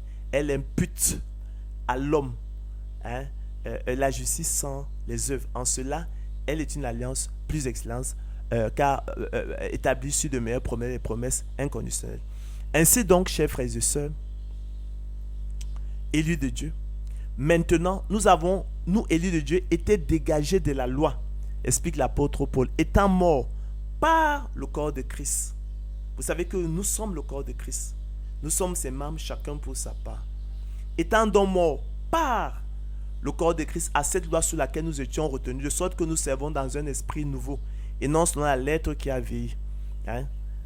Afin que, comme le péché a régné par la mort, la loi étant sa puissance, ainsi la grâce régna par la justice pour la vie éternelle par Jésus-Christ notre Seigneur. Que dirons-nous donc? La loi est-elle péché? Loin de là. Mais je n'ai connu le péché, explique l'apôtre Paul, que par la loi. Car je n'aurais pas connu la convoitise si la loi nous dit tu ne convoiteras point. Et le péché, saisissant l'occasion, produisait en moi par le commandement toute espèce de convoitise. Car sans loi, le péché est mort. Pour moi, étant autrefois sans loi, je vivais. Mais quand le commandement vint, le péché reprit vie et moi je mourus. Ainsi, le commandement qui conduit à la vie se trouva pour moi conduit à la mort. Car le péché saisissant l'occasion me séduisit par le commandement et par lui me fit mourir. La loi donc est sainte, écrit l'apôtre Paul, qui n'est pas de malentendu. Et le commandement est saint, juste et bon. Ce qui est bon a-t-il donc été pour moi une cause de mort? Loin de là, écrit l'apôtre Paul. Mais c'est le péché qui a pour puissance la loi, afin qu'il se manifestât comme péché à me donner la mort par ce qui est bon, et que par le commandement, il devint condamnable au plus haut point. Ainsi, chers frères et sœurs, que cela soit clair, écrit l'apôtre Paul, nous n'ignorons pas que la loi est bonne, pourvu qu'on en fasse un usage légitime, sachant bien que la loi n'est pas faite pour le juste. Celui-là qui a reconnu effectivement son indignité, son impureté, son péché, et qui a renoncé en se tournant, en implorant la miséricorde du Père Céleste comme le Fils prodigue.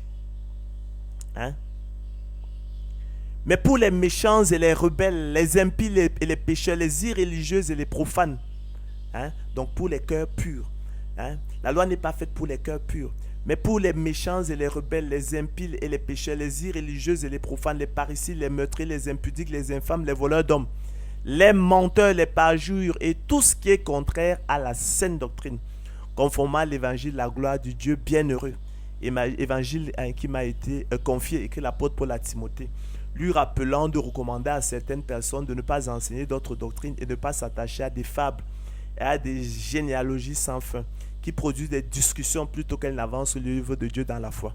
Le but du commandement, rappelle-t-il, c'est une charité venant d'un cœur pur, d'une bonne conscience et d'une foi sincère. Quelques-uns, les apôtres de l'évangile de la gloire de l'homme, les pharisiens des temps modernes, s'étant détournés de ces choses, se sont égarés dans de vains discours, comme le fils aîné de la parabole du fils prodigue. Ils veulent être docteurs de la loi et ils ne comprennent ni ce qu'ils disent, ni ce qu'ils affirment. Ainsi donc, chers frères et sœurs, téléspectateurs de Ange Mbolo TV, par la nouvelle alliance, que l'Écriture appelle aussi la seconde alliance, c'est une expression qu'on retrouve dans les Écritures, l'élection de la grâce, tout ça ce sont des expressions équivalentes qui renvoient à la même réalité, la prédestination des élus de Dieu au salut, la promesse, ou plutôt la promesse inconditionnelle, la foi, ou plutôt le don de la foi, l'appel efficace, l'alliance éternelle. Dieu nous a rendus capables d'être ministres d'une alliance plus excellente, qui a été établie sur de meilleures promesses que la loi des promesses inconditionnelles. Chers frères et sœurs, téléspectateurs de Ange Mbolo TV, parvenus au terme de ces paroles d'exhortation, nous espérons que vous aurez été parfaitement, nous espérons que vous aurez parfaitement compris ce que c'est que l'élection de la grâce, savoir l'imputation à l'homme par Dieu, la justice sans les œuvres. Nous espérons, chers frères et sœurs, téléspectateurs de Ange Mbolo TV, que vous aurez compris la supériorité de l'élection de la grâce sur la loi, qui entraîne la colère de Dieu étant la puissance du péché, le ministère de la condamnation, le ministère de la mort, le ministère de la malédiction, inutile et impuissante à conduire l'homme au salut, parce que le péché la rend sans force. L'élection de la grâce lui étant plus excellente car établie sur de meilleures promesses, des promesses inconditionnelles. Nous espérons, chers frères et sœurs, téléspectateurs de Ange Ombolo TV, que vous aurez compris la nécessité de l'élection de la grâce en raison du péché en l'homme qui nous condamne tous sans exception et ne disparaîtra qu'à la résurrection des justes, lorsque ce corps corruptible revêtira l'incorruptibilité et que ce corps mortel revêtira l'immortalité. Nous espérons que vous aurez compris, chers frères et sœurs, le but de l'élection de la grâce, savoir d'une part le salut du peuple de Dieu qu'il a connu d'avance, qu'il a aimé d'avance, dès avant la fondation du monde, et d'autre part, la gloire de Dieu, d'où aussi le bonheur de l'homme, à qui Dieu impute la justice, ce sont les œuvres. L'idée biblique de prédestination, la prédestination sont le bon plaisir, la volonté de Dieu, et l'absurdité, chers frères et sœurs, de la folle prétention de la propre justice. Si quelqu'un a des oreilles pour entendre, qu'il l'entende. Que l'honneur, la gloire, les acclamations reviennent au Seigneur de gloire Jésus-Christ seul. Bonne soirée, à la prochaine. Restez connectés sur Ange Ombolo TV. Ne ratez aucune conférence et partagez auprès de vous afin que des actions de grâce abondent à l'endroit du Père céleste par Jésus-Christ notre Sauveur. Bonne soirée, à la prochaine. Merci infiniment Seigneur Jésus-Christ pour cette conférence.